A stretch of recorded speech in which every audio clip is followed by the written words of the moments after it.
Bakit mo ako sasabihan na hindi ako pwede maging Kristiyano kasi bakla ako? Hindi, wala na. Nagagalit na ako, sorry. Sorry talaga.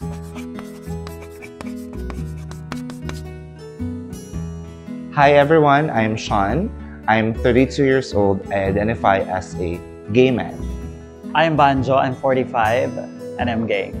I'm Dan, I'm 24, I'm non-binary. I am Ralph, I am 29, and I am gay. I am Jack, I am 31, and I am bakla. My name is Chris, and I'm gay. Hi, I'm Ali, I am a non-binary individual. Hi, I am RD, and I'm gay. Hi, I am Jandy, and I am queer.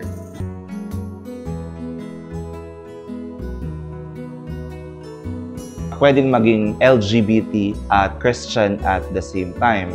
Mga taong konserbatibo lang naman yung nagsasabing hindi pwede. Yes, you can be Christian and LGBTQ+ at the same time. Yes, I believe that we can be Christian and LGBTQIA+ at the same time because why not?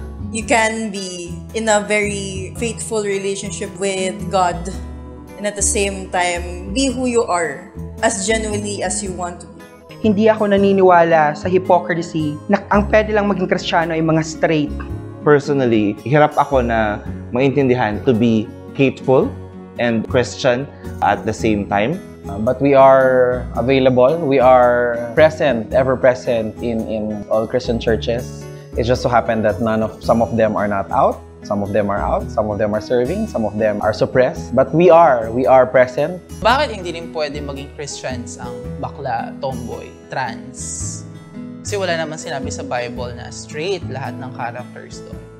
So why not the gay people, the lesbian people, the LGBTQIA+ people? As Jesus has mentioned, we want us to live our lives abundantly, and part of it is living your identity.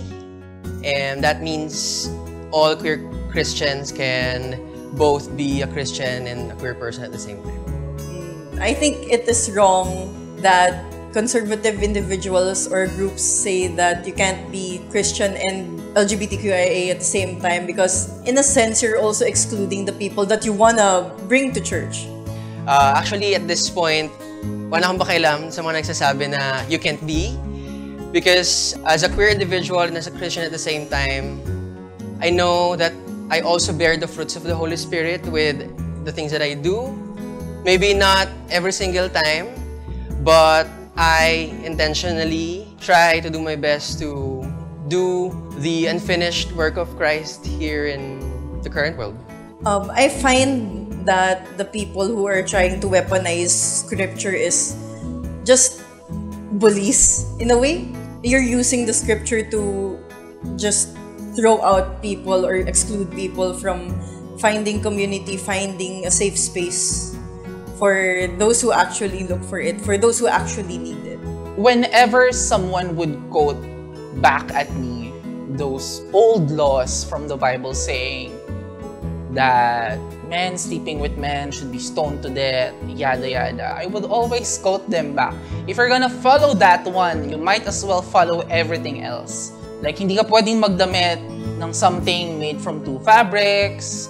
Like, you have to shave all of the body hairs before you go sa synagogue, before ka mag-praise and worship sa Old Testament God. If you're gonna follow that one, dapat lahat ng details na i-follow mo din. Hindi natin siya pwedeng i-cherry pick. Bakit yun at yun lang yung i-quote nyo?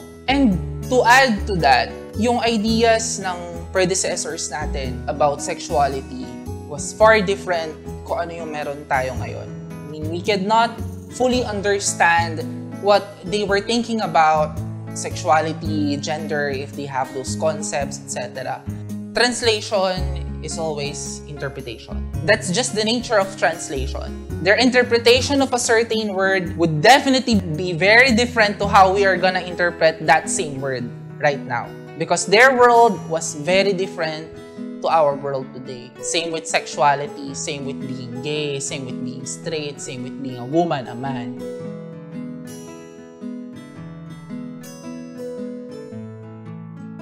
I think faith is important for me as an LGBTQI individual. I have faith. Meron akong pananampalataya because I know na I also can't answer everything as a human. Mga bagay na hindi maipapaliwanag sa akin o hindi ko naiintindihan, pananampalataya ko ang nagbibigay ng kasagutan. Ito ang nagsasabi sa akin na maging matatag. There are things na I can only just lift it up to the Creator or to the one who is before everyone or anyone in this world. Having faith means for me that I could also have hope in knowing that I'll be okay, that everything's gonna be okay. Faith is important to me as a queer Christian and even just like a queer individual because this world is difficult enough, sobrang hirap mabuhay, ang daming challenges, and napakahirap maging mabuting tao sa mundong to ngayon right now where talamakang injustices and mas madaling maging masamang tao kaysa maging mabuti. And faith pushes me to become a good person. Faith in any form, not just Christianity, is important in life. At least for me. Lahat ng klase ng paniniwala ay mahalaga. O anong uri man ng paniniwala ay mahalaga para sa tao mabuhay. I believe gay people are pretty much the same with anyone else, straight people, na kailangan may pananampalataya, kailangan may pinaniniwalaan because that's part of life. We cannot live like empty husks na walang substance or walang sariling paninindigan. For me, as a Christian, as a queer Christian, believing in what I believe in is a form of affirmation of what I stand for. It's a testament of what I believe in, what I live for, and that is the basis of my own faith.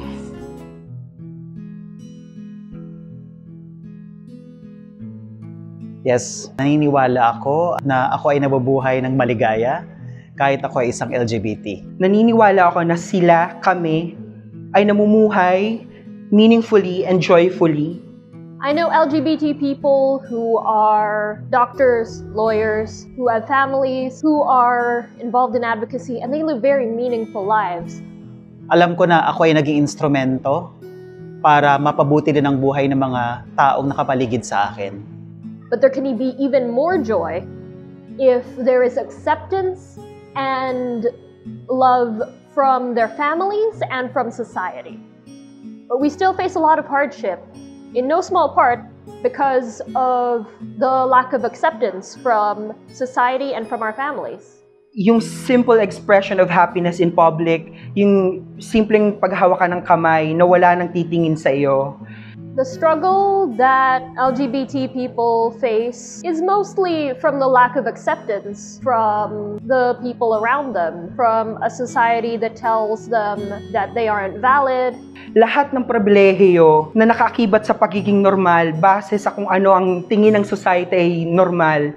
That they shouldn't be allowed to do the things in their life that give them meaning, to teach in schools, or things as simple as going to the bathroom in public. Things that taking those away would allow LGBT plus people to have a lot less struggle in their lives. Ngunit ang nagiging hadlang lamang madalas ay ang perspective ng society at ng mainstream na simbahan.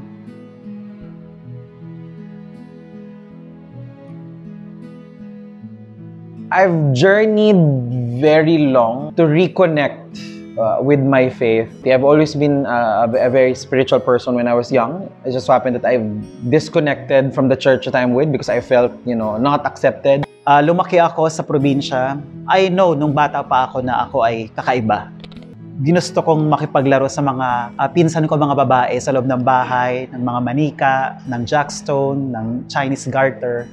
At magmula pagkabata, ako ay naglilingkod sa simbahan sa isang Catholic school. Ipinamulat sa akin na masama ang pagiging bakla. Kaya naging active ako sa simbahan para i-save yung sarili ko. Dahil sa takot ko nga na ako ay masusunog sa impyerno. But when I met people who have affirmed me for who I am, when I've met people who has said that you are loved, you are accepted, and that you are created by God. Nag-umpisa siya dun sa pagtanggap na I am created in the image and likeness of God.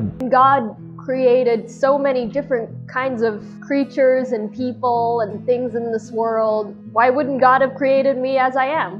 I reconciled my sexuality with my faith through actually looking at science. Sabi nga nung Psychological Association of America and countless other psychological institutions, there's a scientific consensus that there is nothing wrong with being LGBTQ, that there is nothing wrong with someone who is experiencing same-sex attractions. And me, bilang isang Kristiyano na naniniwala na si God ang nag-imbento ng universe, siya yung nag-imbento ng science itself, doon ko na-connect, doon ko na-reconcile that there is nothing wrong with being gay. Na-reconcile ko lamang yung aking sexuality at ang aking faith nang tinanggap ko ng buong buo kung sino ako. When I realized that I am part of the LGBT community, I initially was actually kind of scared because I also tried to hide the fact that I am part of that community to validate my faith. But I realized that, hey, it can coexist. I can be queer. I can be who I am and actually also have faith. I let go of it. I let go of a lot of fear from that old perspective. I'd say I'm one of the lucky ones growing up because I was brought into this world by very loving parents, very loving families on both sides. I didn't experience bullying within my own family. As a child, many people already knew na I was gay or I was queer, but at the same time, I grew up in a born-again Christian community. And in our church, the only thing I could hear from them, at least, was that sayang ako. Sayang daw ako kasi I look nice, quote-unquote. May colorism pa dong involved kasi ang puti ko daw, so sayang ako. So I would always hear that from the pastoras. Pero I didn't experience na sasabihan ako, mapupunta ka sa impyerno or that's a sin. But only that sayang ako. Because of that, I grew up thinking na I'm a waste. Not necessarily a sinner, but that I was a waste of space, I was a waste of time, I was a waste of resources for these people. The way that I reconciled with that, probably at some point in my childhood, sinabi ko na lang, if sayang ako for them, my value does not lie there. In my head, if sayang ako sa kanila, if they cannot see my value being a queer kid, being a queer child, then most likely my value lies someplace else or other people will see the value in me. My value is with my courage, my voice, being able to speak for myself so that others may speak for themselves too. My value does not lie with just my physicality as a person born as a male. There is this poem by Asher Callahan, I think, that says, in the beginning, God created the day and the night, but God also created the sunset. And transgender and non-binary people are kind of like that. God created the birds of the air and the fish of the sea, and the puffins and the seabirds who live in both the air and the sea, and flying fish. Categories aren't clear, boxed, delineated. There are things in between, and that's part of God's plan.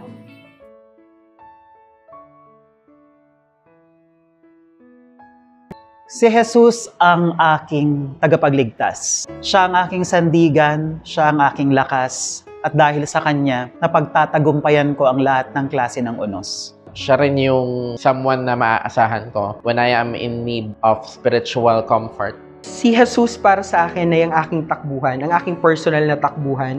Jesus for me is a good friend who listens. He is willing to listen to me as I go about my day, experience life and all of its frustrations and joy. I feel like at the same time, He is the person or the force that at the end of the day would pat my back and say, it's okay, don't worry about it. Jesus for me as a queer Christian is not different from who Jesus is to a straight person. Jesus is my Lord and Savior.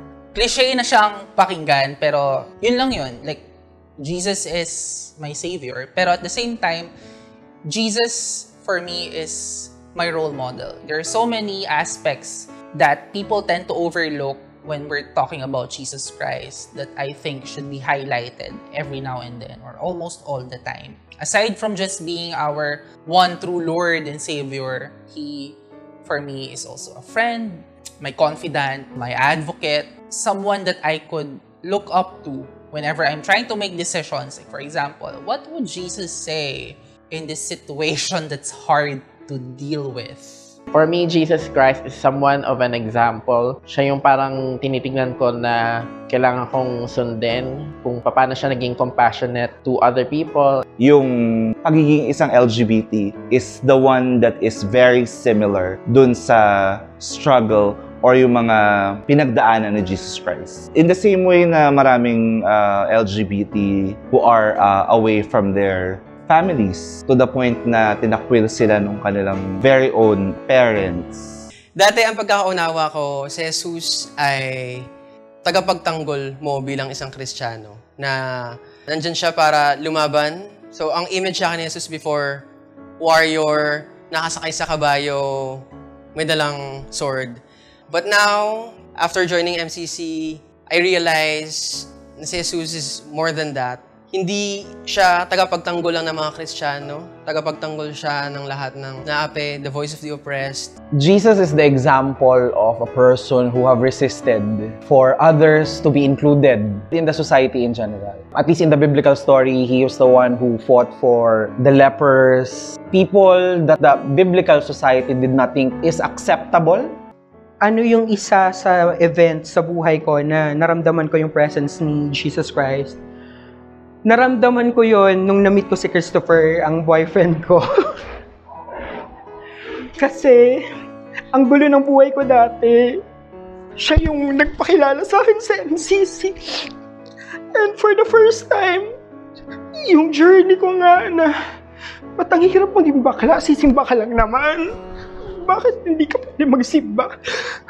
Nung nakilala ko si Christopher, dinala niya ako sa MCC. Ang saya ng feeling na, may tahanan pala na pwedeng kumkup sa'yo. Na pwede mag-nurture ng faith mo at pwede kang maging ikaw at the same time. And doon, like, almost physically, mararamdaman mo talaga yung presence ni God. Mararamdaman mo yung presence ni Jesus. So I'm very thankful of Christopher. Sorry.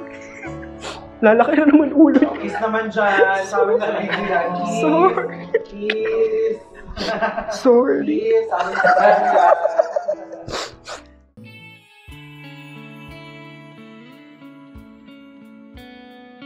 Sabi nga sa Matthew 25 verses 34 to 46, to be a follower of Jesus Christ, uunahin mo yung ibang tao na makikipamuhay ka dun sa mga mahihirap, yung mga na-oppress at nakakaranas ng injustice. How do I follow Jesus Christ? By me being an advocate myself through trying to be involved in matters of community, in matters of advocacy.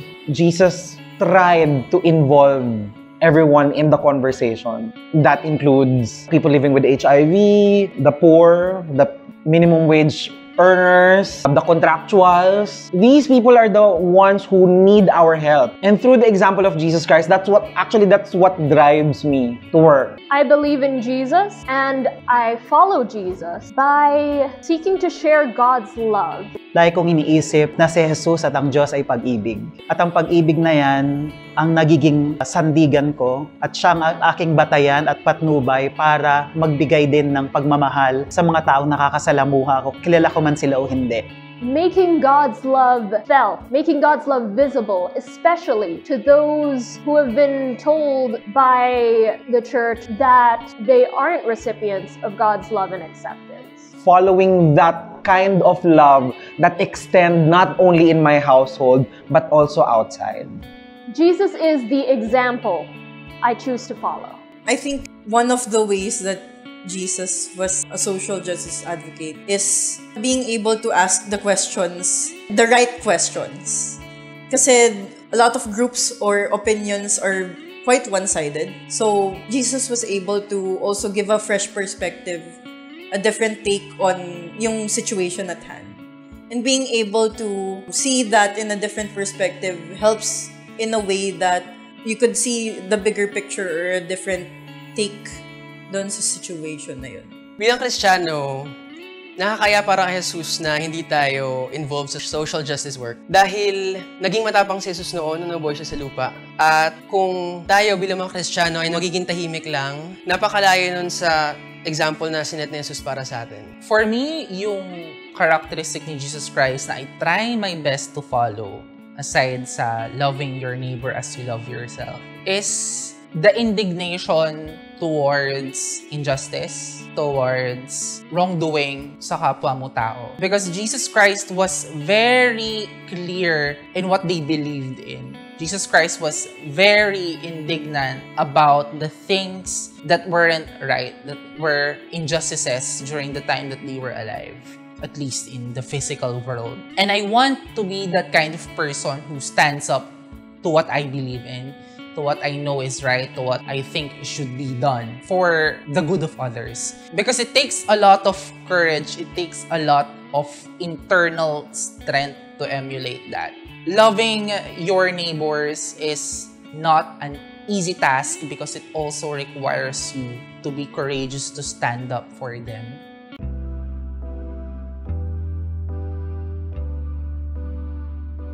I started from a Roman Catholic background, and ever since I had a lot of curiosity or interest in religion or in faith, I really loved being able to just meditate in the area of the Blessed Sacrament. Moving forward, I actually got into several evangelical groups that is more contemporary in nature. But at the same time, eventually when I was leaving college, I also had questions about my identity, about myself, because I realized that it didn't feel right to be boxed as a girl in my case, even though that I do kind of present myself as a girl most of the time. In my inner self, it didn't feel right. So I had a hard time trying to reconcile that, especially when I was being involved or very, very active in an evangelical community. I was able to take a step back and ask myself if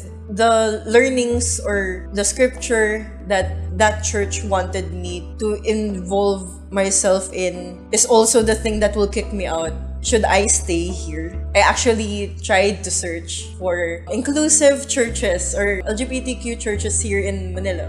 And then at some point, I decided to visit MCC. And ever since, I haven't left.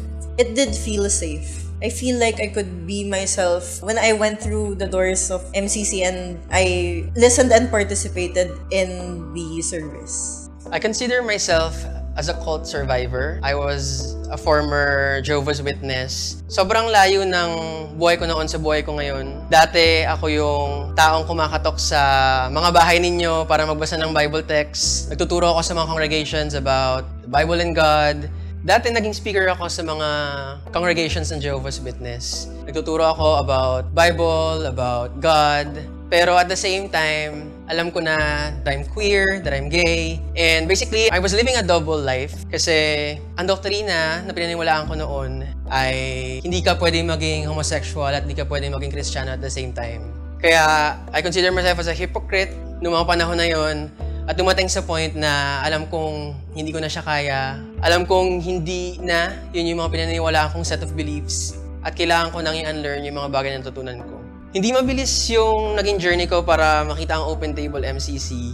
Dumaan ako sa phase na galit ako sa Diyos, hindi ako naniniwala sa Bible at all. Marami akong questions na hindi masagot. Kaya nagsimula yung journey ko sa paghahanap ng community na tutulong sa akin mahanap yung mga sagot sa mga tanong na yun. Or at least, tulungan akong maproseso yung mga tanong na meron sa isip ko that time. Nahanap ko ang Open Table MCC sa video kagaya nito. Nalaman ko na meron palang church na queer-affirming at naniniwala sa mga bagay na pinaniniwalaan ko rin bilang isang queer Christian. Nung panahon na yon, unti-unti ko nang naiintindihan na hindi ko matatakasan yung pagiging Kristiyano. Kristiyano pa din ako, pero queer at the same time. Pero paano, anong gagawin ko para mapag-connect yung dalawa? Sabi ko, ang amazing kasi may church pala sa Philippines na hindi nakakulong sa mga ideya ng Bible at Diyos, nakagaya sa kung saan ako nanggaling. Isang church na mas malawak yung pangunawa pagdating sa pagkakalanlan ng Diyos at sa mga katotohanan mula sa Bible. I grew up in a born-again Christian family. So we went to church as a unit almost weekly when I was a child. I was sent to Christian school, and those were my formative years. We went to our church in Taft Avenue on a weekly basis. It was a very white community. It was a very white born-again Christian church. It was led by a white pastor. I can wager that many of our beliefs back then were already somehow progressive. My father's side came from the Pentecostal Christianity. There were a lot of pastors and pastoras in my line. And my mother's side are still predominantly Catholic. So I was born out of a mixture of many cultures, many traditions. And I carried that up until I was in college. And my boyfriend already started to go to Open Table MCC. Because in the past, we had a lot of discussions about Christianity. Because he hated the thought of a God. He hated the thought of a deity, Jesus Christ, etc. So he started that journey to look for a church that catered, or at least didn't hate us gay people, didn't hate us queer people. I went with him one Sunday service, and at first I was really uncomfortable praying for gay people. I had to pray for people with HIV. I had to pray for people living like me. And that was weird to me. That was a weird wake-up call. Why am I being uncomfortable about praying for people like me? And then I realized I grew up not praying for anyone at all. I grew up praying for myself and my loved ones only. The first few Sundays of coming to MCC were really challenging because I had to unlearn, I had to break so many things in me that I didn't know were there. I've changed in many ways. Living life more authentically, like not having to hide who I am in the eyes of God, in the eyes of Jesus Christ. Being able to sing in falsetto when we are having worships. Being able to dress cute when I want to dress cute. Being able to dress formally if I want to dress formally. And I'd say being a queer Christian in Open Table MCC is just freeing in a lot of ways. Because being a Christian and hiding who you are is really hard. It's heartbreaking. Open Table MCC for me is a community, a space, a church that liberates people. And that is not where it stops. It also encourages its people to liberate others. Hoping that one day, we should not be having this kind of conversation anymore. That the only conversation that we should be having is how to lift others up and not, magpatayan tayo sa theological discourse. Nakita ko talaga yung genuineness ng kanilang advocacy, yung compassion nila, yung pagiging critical nila sa pananampalataya. Kasi I believe na kailangan mo maging critical with your faith for you to improve your faith. And sa MCC ko nakita yung ganong klaseng pananampalataya. I'm here because I need to be reaffirmed and to also be reminded na God loves me kung sino ako at kung ano ako, and to share that same good news to others, especially dun sa mga tao na hirap pa ding i-reconcile yung kanilang sexuality at yung kanilang spirituality.